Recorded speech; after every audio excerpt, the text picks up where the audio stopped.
Good evening, councillors and officers and members of the public. Welcome to this evening's Planning Committee. So, can everybody hear me now? Okay, thank you. Good evening, councillors and officers and members of the public. Welcome to this evening's Planning Committee. Please be aware that this meeting is being recorded and live streamed to the Council's YouTube channel, and I welcome viewers joining us online. I will just run through some housekeeping rules. Can I request that mobile phones are either set to silent or switched off for the duration of the meeting? Also, I'd like to mention if we have got no fire drills tonight, so if there's a fire alarm that goes off, please make your way to fire exits and stuff like that. Yeah.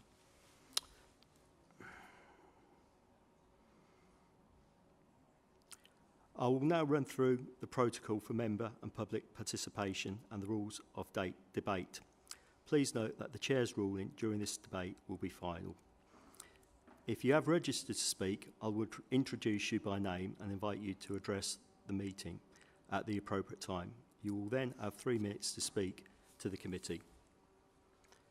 The Development Manager Officer will introduce the item relating to the planning application and summarise the main points.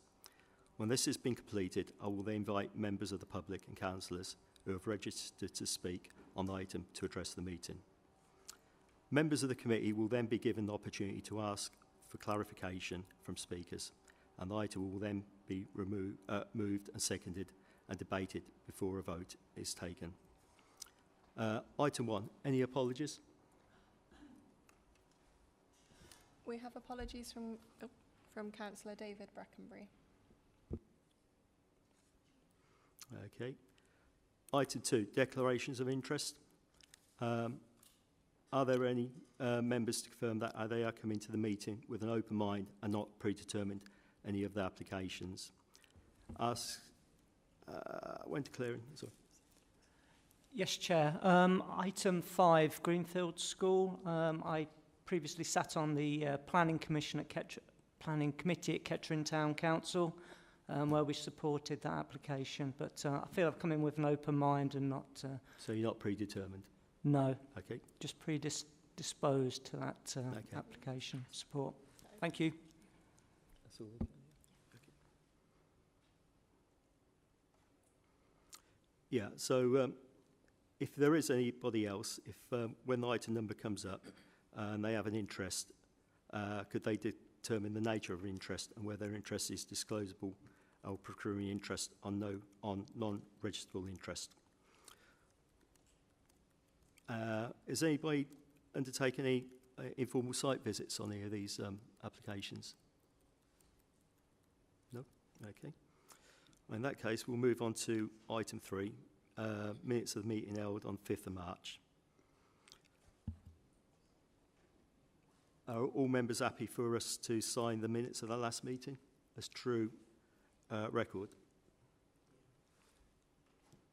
Yeah. Okay. Can I seek a proposal and a seconder on that? Chair, can I ask a favour? Can you get my phone closer so they're struggling to hear you up top? Is that better? Is that better upstairs? No? Is that better? Can you hear up there? Any better?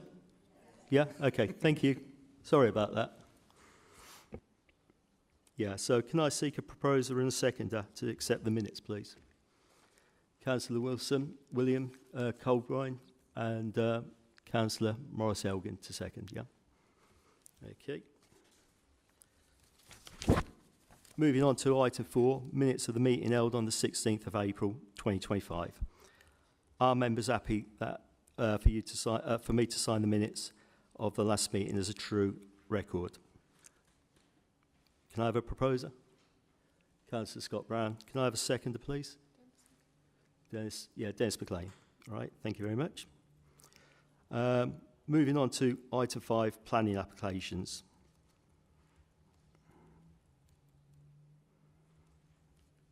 I think the first planning application is NK-1 2024-0516, Greenfields Primary School, Highfield Roads, Kettering. I'm going to now ask for Planning Officer Louise Johnson to introduce the item and provide the update, please. Thank you, Chair.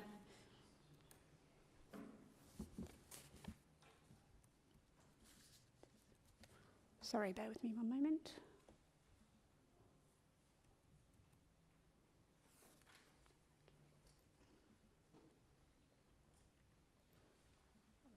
Sorry, technical issue.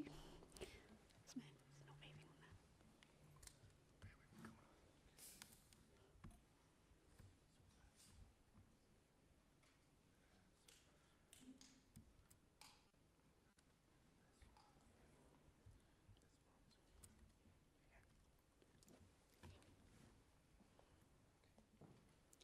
Okay, thank you, Chair.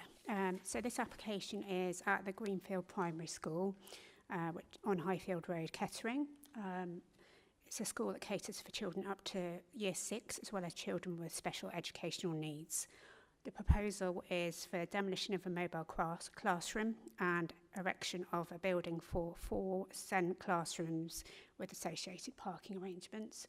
Up on the screen at the moment is the location plan, and the red line shows where the new classroom will be, and the blue line is the whole of the site. The proposal has been presented to the committee because Sport England, a statutory consultee, has submitted a written objection, which is contrary to the proposed recommendation, and as the proposal forms a departure from the development plan due to loss of playing field. Sport England have raised a statutory objection due to the loss of playing field, which is not considered to accord with any of the exceptions to their playing fields policy or paragraph 103 of the MPPF. The committee is being asked to resolve to approve the application subject to the conditions, and the application being referred to the Secretary of State for consultation under the Town and Country Planning Consultation England Direction 2024. The Secretary of State then has 21 days to determine whether they wish to make a decision on the application. If they don't wish to make a decision, it will then be referred back to the Council for the decision that the committee made. The total area of playing field lost would be approximately 809 square metres, or 3.5% of the total playing field available at the school. The school would retain approximately 22,300 square metres of playing field, which exceeds the required 16,700 square metres requirement set out in departmental guidance. The proposed SEN classrooms would meet an identified need for SEN provision within the area and would serve as a valuable teaching resource for the school and wider area, and thereby contribute to the school's role as a community facility. This is a consideration in favour of the proposal. The proposed design is considered to be acceptable and in keeping with the character of the site. The proposal provides adequate access and parking provision. The impact of the proposal on neighbouring properties is considered to be acceptable subject to landscaping. Finally, the proposal would provide at least a 10% biodiversity net gain, and so would not have a detrimental impact on biodiversity. Considering the planning balance, it is acknowledged that the proposal results in a loss of playing field provision, which is a departure from the development plan. Having carefully weighed the identified harms and benefits, it is considered that the substantial benefits arising from the enhanced SEN provision, as prioritised by a national policy statement on planning for schools development, outweigh the moderate harm resulting from the loss of playing field provision. Therefore, subject to the recommended conditions, the application is recommended for approval. The current plan shows a closer block plan of the site. This plan shows a site plan with the floor plan and parking proposed. These are existing elevations of the mobile classroom on the site and existing elevations of an office building. These are 3D images of the proposed SEN classroom building.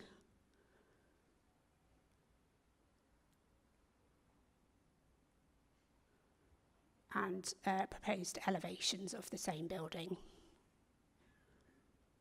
These are more detailed floor plans, which shows the 4 classrooms and the central area for the building, and a more detailed site plan. This is a view looking towards the mobile classroom from the car park, and a view towards the classroom with the residential properties that face onto Highfield Road. This is a view looking towards the playing field with the properties on Highfield Road behind me. This is looking towards the mobile classroom, and this is a view of the car park. Thank you, Chair. Thank you. There are no registered speakers, so I move the recommendation and ask for a seconder. Thank you, Councillor Morris Elgin. Sorry? Okay. So I'm going to read the recommendation now that the committee resolves to approve the application subject to the conditions, and the application being referred to the Secretary of State for consultation under the Town and County Planning Consultation, England, Direction 2024. Authority be delegated to the Executive Director of Place and Economy to issue the decision notice following confirmation from the Secretary of State that the application will not be called in for their own determination. Could I have a... Sorry? Yeah. Sorry. Can I now invite members to debate the proposed application, please?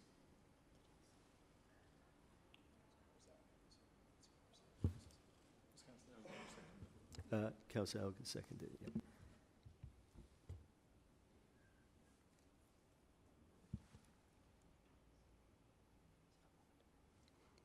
Yeah. Will there be any debate with the members?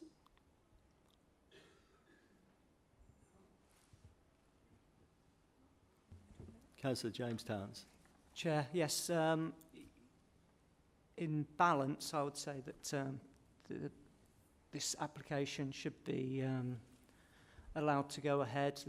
I think the small loss of playing fields doesn't impact on the overall provision of playing fields on this site. It has plenty of playing fields, and the children are, I think, aged up to about 6. And I think I understand Kettering needs this SEN facility, so I'm minded to proceed with it, support it. Okay, thank you very much. Anybody else would like to make a comment or no? Okay. I would like to go along with what Councillor Towns just said. I believe it outweighs the benefits and more in favour of the proposal. Okay, thank you very much.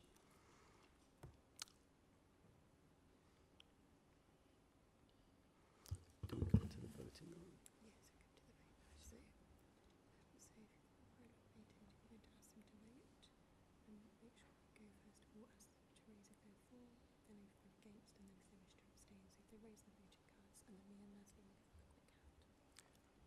Do I need to read this one? If you just say that we're going to vote on the recommendation as set out on page 30 of your agenda. Okay. Unless they use to show their cards for going against and abstaining. Okay. Right. I think we're all aware of what we're voting for, so I'm going to ask for a vote now. Can I see a vote of cards, please?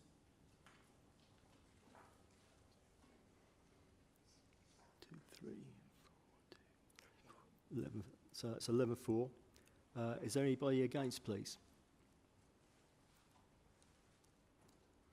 Nobody against. And is there anybody that's going to abstain?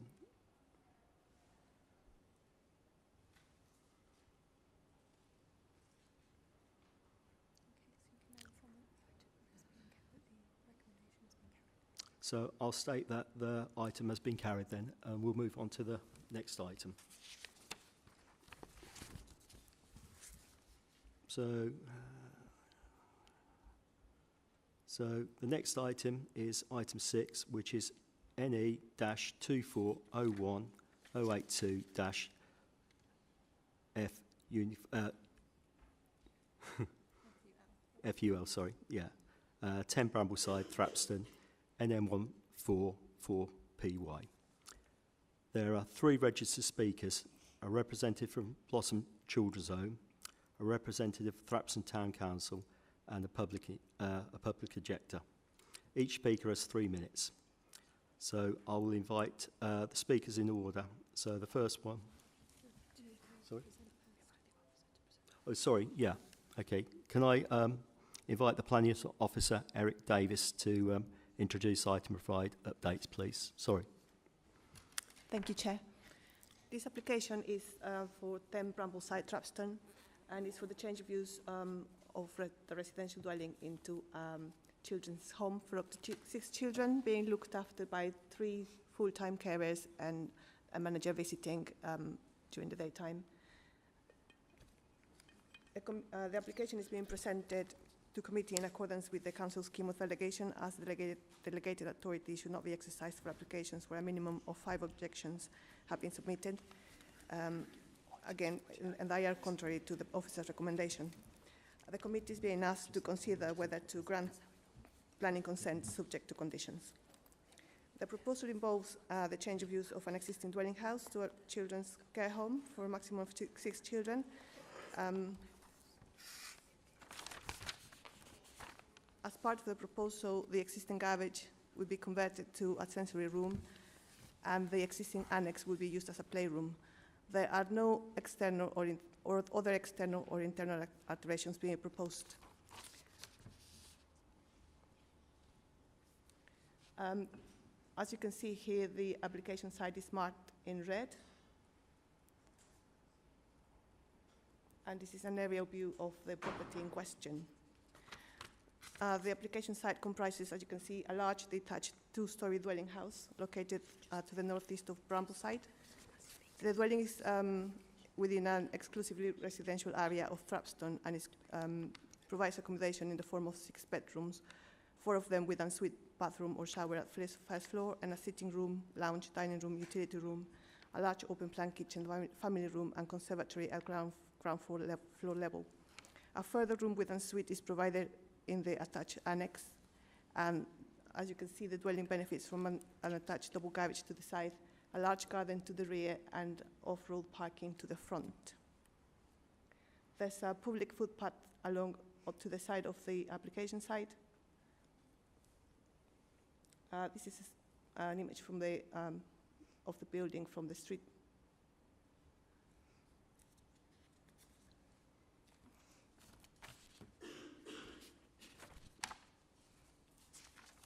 As part of the proposal, the applicant is proposing to provide 6 parking spaces on site.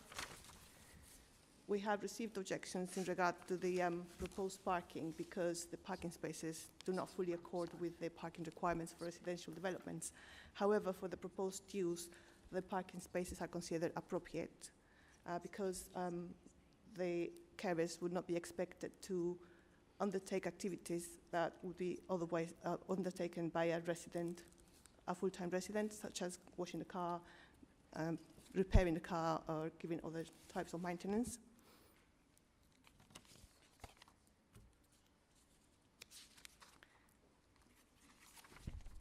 In terms of policy, both the MPPF and the local plan promote the delivery of homes for people in vulnerable groups, such as looked after children, while paragraph 71 of the MPPF promotes the delivery of mixed tenure sites, and as they can provide a range of benefits, including creating diverse communities, including housing designed for specific groups, such as looked after children.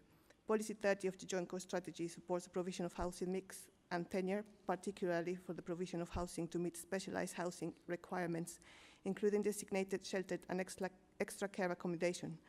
And Policy 8 emphasizes the requirement for high-quality design, which will be considered later on.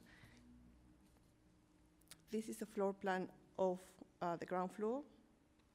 As you can see, there's plenty of room for the children to undertake daily activities. and this is a floor plan of the first floor. As I mentioned at the start, the proposed garage would be converted into sensory room.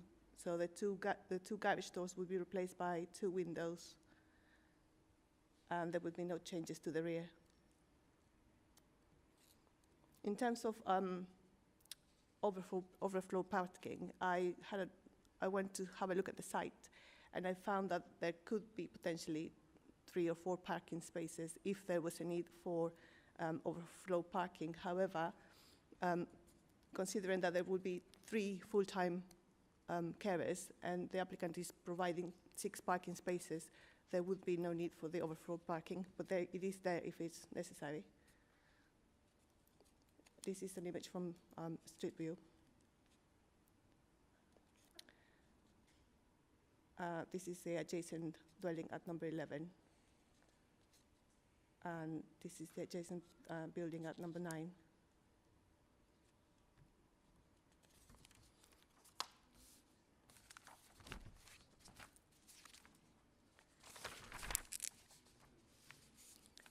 Other concerns raised were relating to noise. However, considering that there would be 6 children living in the property, a property of this size could well accommodate a family with 6 children, and the level of noise would be no different to that of a family dwelling. Other concerns raised were related to crime and fear of crime. There's no evidence before us to ascertain that there could be crime as a result of the use of the dwelling for as a residential care home for children. There were drugs mentioned in one of the objections, but we cannot say that the children will be using that kind of substances, and the provider would have a management plan and to look after the children, and any issues arising from children's misbehaviors would be dealt with by professional carers.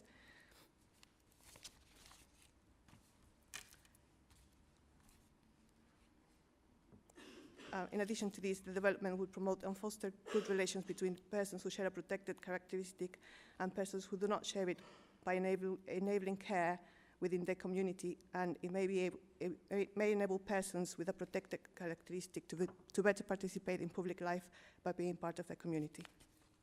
Thank you. Sorry, if I can just come in for a second, Chair. So if I just refer members to the written update sheet that was circulated earlier today. There was a request in there from the Town Council for a deferral of this item. Officers considered that request for a deferral. The Town Council previously commented they have no objections to this application. The Town Council's formal position, as resolved by the Town Council in the formal meeting, has not changed, No. And therefore we have decided to continue and not entertain that request for a deferral. So that's detailed in the update sheet before you. The Thank you, Town Chair. Council originally requested that a condition was included to limit the age of the children being looked after between to 17. In summary, the proposed change of use would be acceptable in planning terms. The standard of accommodation and quality of environment would be appropriate for a maximum of 6 children in a medium-scale domestic environment and cared for by 3 full-time professional staff plus a visiting manager. Therefore, the recommendation would be for approval. Thank you. Thank you very much. I will now invite speakers. The first one is Adrian Derry.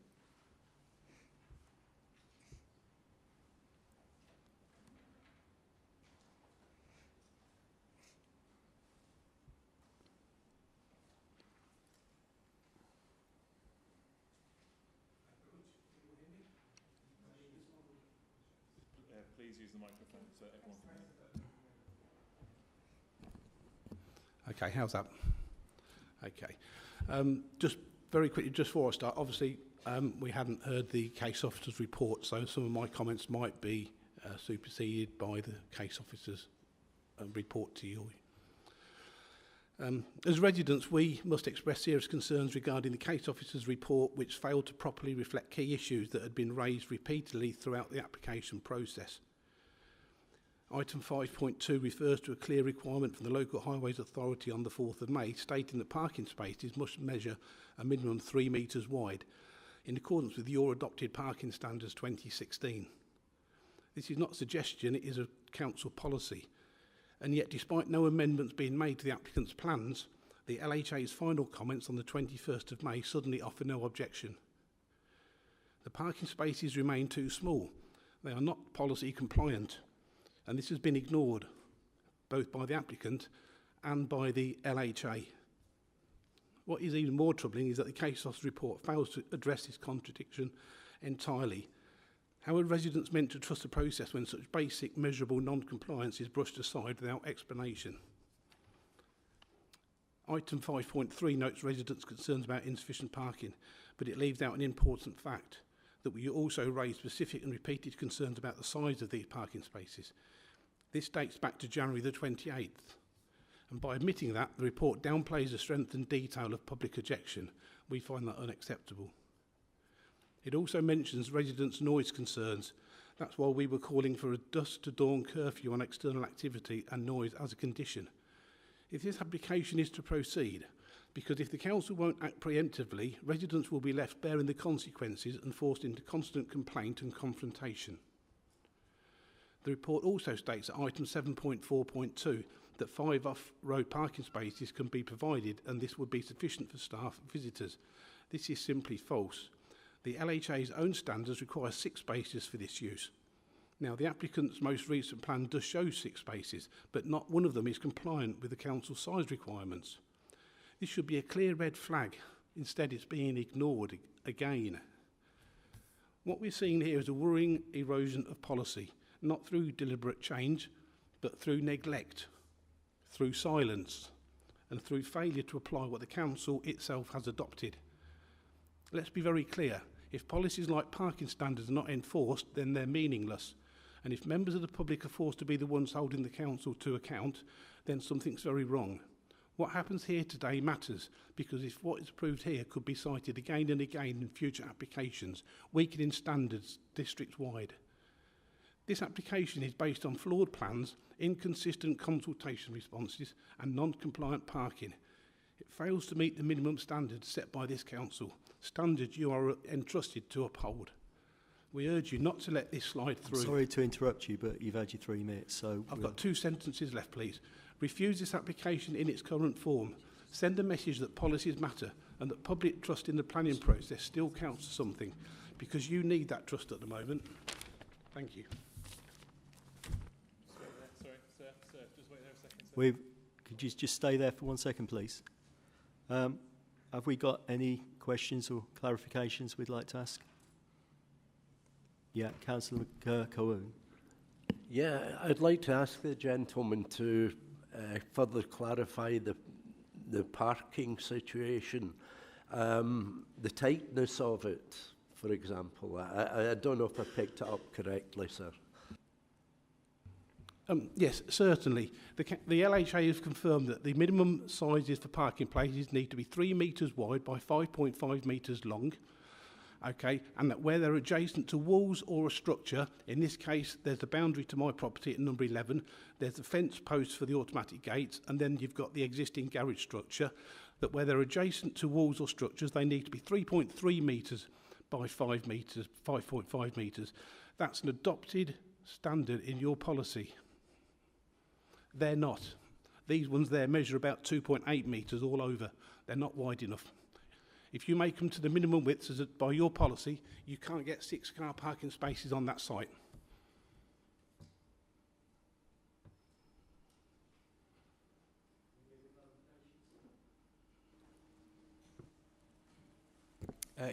Thank you, Chair. I'd be quite interested to understand if, perhaps by the architect or the applicant, if the spaces could be altered in a way to accommodate the 6 spaces. That's not a clarification question, so... Okay. Any other clarifications? Sorry, if I could just cut in there. No, sorry. No, thank you. Any other sorry, Councillor? Yes, I wonder if an officer could clarify the situation for us, please. Yeah, we'll come to that after the speakers. Right, if there's no other clarifications, thank you very much for your time. Okay, can we have the next speaker, please? Craig Wheeler.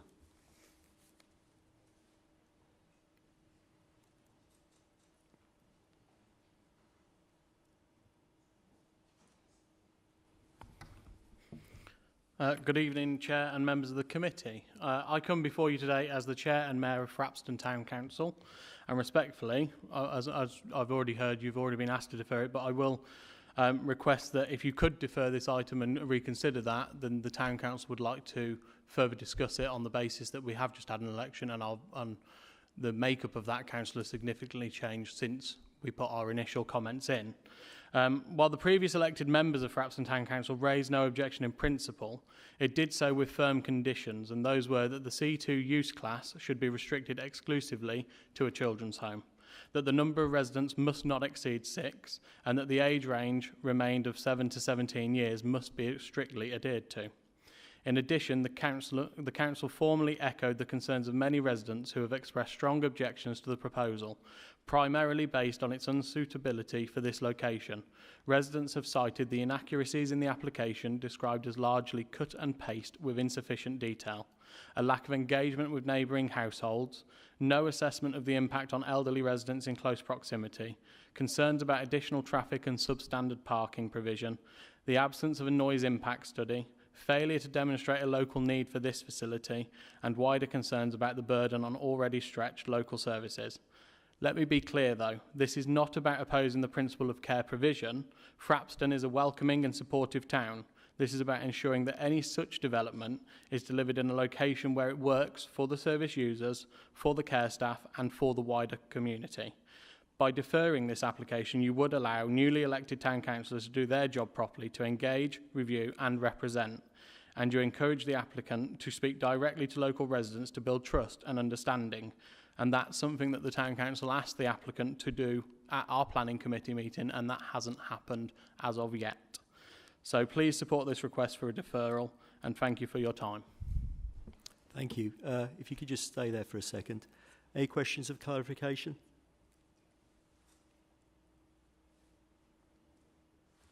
No? Okay, thank you very much. And third speaker will be Jack Woods from Blossom Children's Home.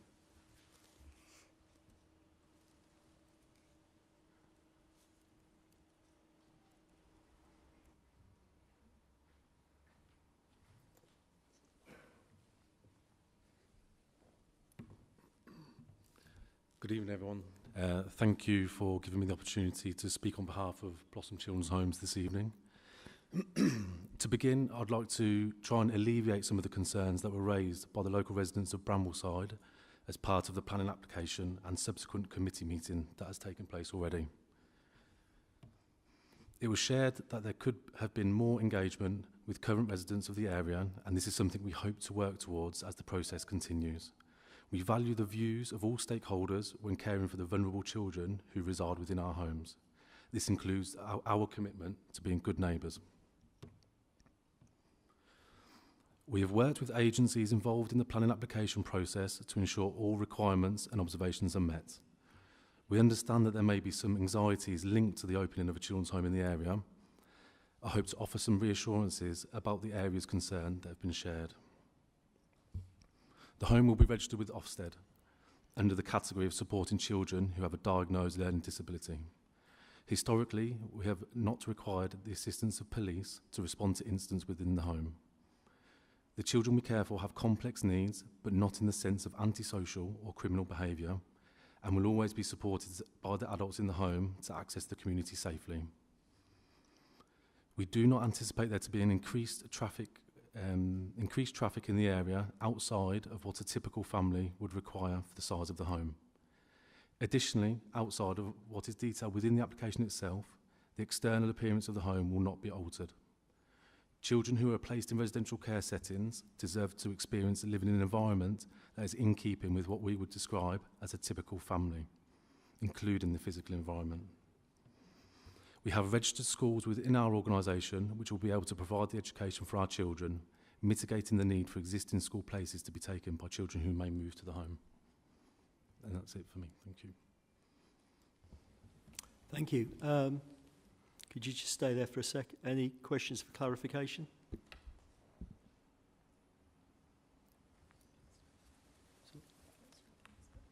Councillor Elgin. Yeah, through the chair. What have you done to make engagements with the residents? We obviously had met at the committee meeting in Thrapston, but outside of that, we can do better, and that is our intention to do better in that sense. Councillor Williams. Thank you, Chair. We've obviously got 6 spaces allocated here. Whether they're correctly sized or not, I guess we'll debate later on. I'd be quite interested to understand what the staff makeup of the site would look like. Obviously, I think it was mentioned that there's going to be 3 full-time carers. What would the other, if we've got 3 full-time carers, does that mean there's other supplementary staff on site? Apologies. So you'd also have the manager who would be visiting the home and working out with the setting, and again maybe visitors for the children who are placed there. But outside of that, it would be what's discussed within the planning application.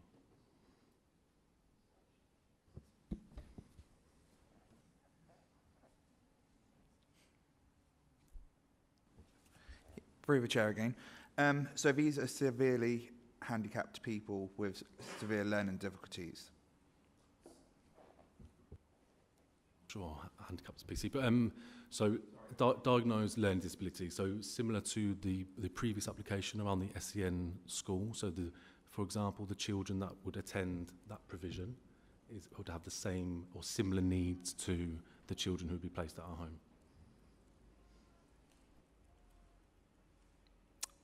Any more clarifications? No? Okay, thank you for your time. Could I invite the officer to make comment?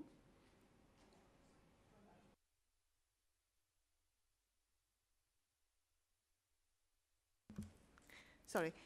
Going back to the parking dimensions, the objector is correct to say that the requirement is 3.3 metres by 5 metres for a residential development. In this case, the dwelling, although it is residential, will not be used as a residential by the adults. They're not going to live there. And we could consider it as a business use, in which case the parking requirements as per the adopted parking standards is slightly different. So for a business setting, the parking standards establish that parking dimensions should be 2.5 by 5 meters, which in this case is what the applicant is proposing. With regards to the Town Council's request to include the condition, that condition was included on the report. Okay, thank you. Any clarification questions for the officer? No? Okay. So I'm going to move this recommendation, ask for a seconder. And the recommendation is that members of the Planning Committee approve the recommendations for planning permission be granted subject to conditions set out in below. Seconder, Morris, yeah, okay. So NE-24-0198-FUL for the purpose of debate and in accordance with the Council's Constitution Rules 19.2 and 19.21, I will move the recommendation stated. Sorry, can I just get the recommendation? The members of the Planning Committee approve the recommendation that planning permission be granted subject to the conditions set out below. Do I have a seconder? Morris. Okay, thank you. I invite members now to debate the proposed application.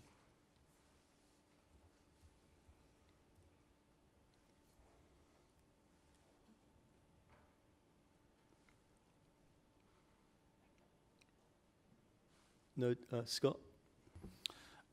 Yeah, just to say, I think the main objection seems to be around the parking, which I think has been dealt with. All the other objections seems to, they don't appear to me to have much of a base if this was just a residential family home, Chair. So I think on that basis, I'm minded to approve the recommendation, and I would invite us to go to the vote.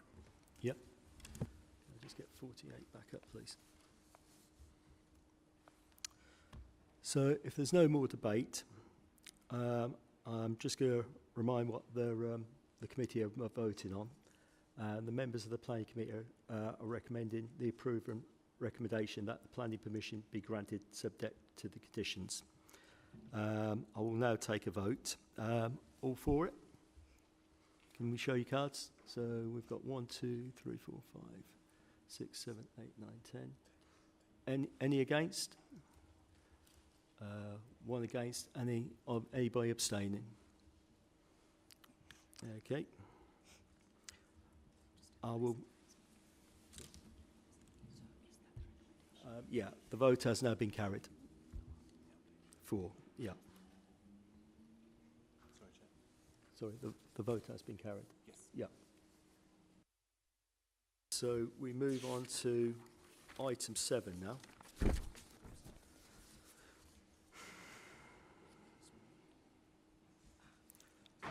That is NE-22-00151 FUL, Sand and Gravel Quarry Land, Pits, OP 48347882 and 8518 TL178 Hunting Road, Thrapston. I will now invite. Sorry? Yeah, I will now invite the planning officer, Mike Sturgeon. Thank you, Chair. Just waiting for my screen to share. Hopefully it'll be with you at any moment.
We're just adjourning for a few minutes because we've got a few technical problems, so just bear with us and we'll try and get them sorted as quick as possible. Thank you very much.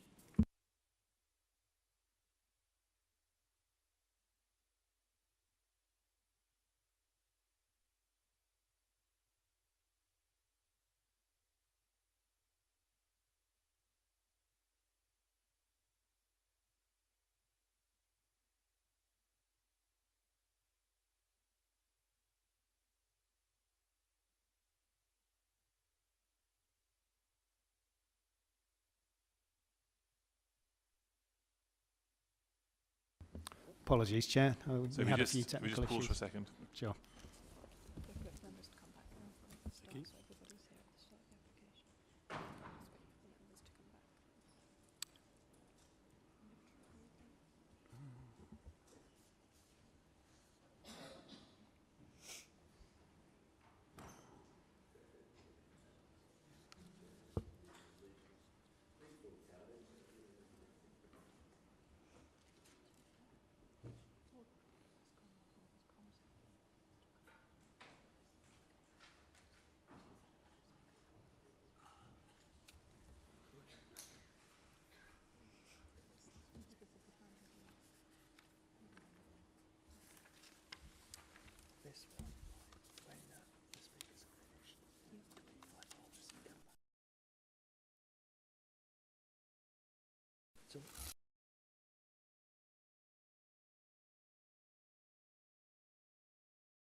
Have we got all members back in the room?